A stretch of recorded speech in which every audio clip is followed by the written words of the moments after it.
আমি সংসদ সদস্য নির্বাচিত হইয়া বাংলাদেশের সংসদীয় রাজনীতিতে নতুন অধ্যায়ের সূচনা হলো।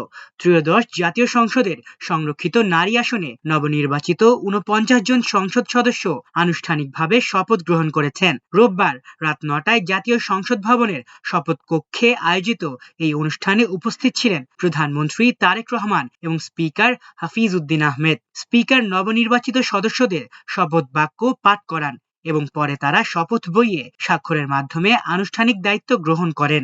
আমি বাংলাদেশের প্রতি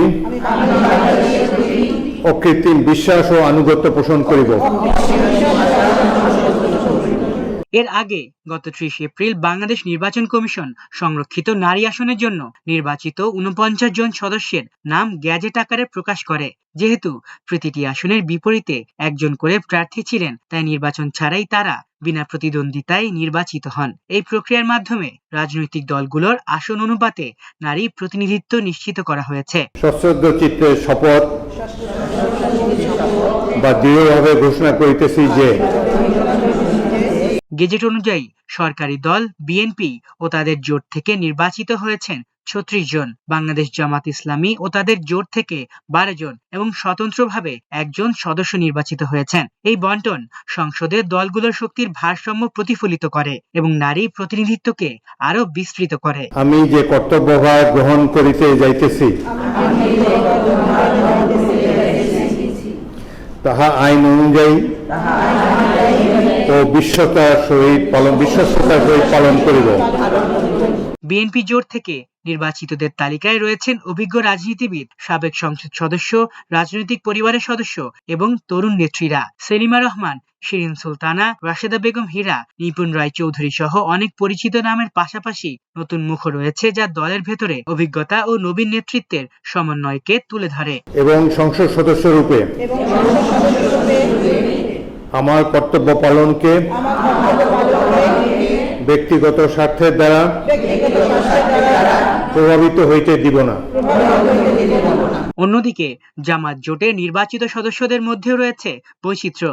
বাংলাদেশ জামাত ইসলামীর একাধিক নেত্রীর পাশাপাশি এনসিপি, বাংলাদেশ খেলাফত মজলিস এবং জাগপার প্রতিনিধিরাও এই তালিকায় জায়গা পেয়েছেন। বিশেষ করে এনসিপির নেত্রী নুসরাত তাবাসসুমকে ঘিরে আগে থেকেই রাজনৈতিক অঙ্গনে আলোচনা ছিল, যা এই নির্বাচনে নতুন মাত্রা যোগ করেছে। আমার কর্তব্য পালনকে ব্যক্তিগত স্বার্থের দ্বারা প্রভাবিত হইতে দিব না।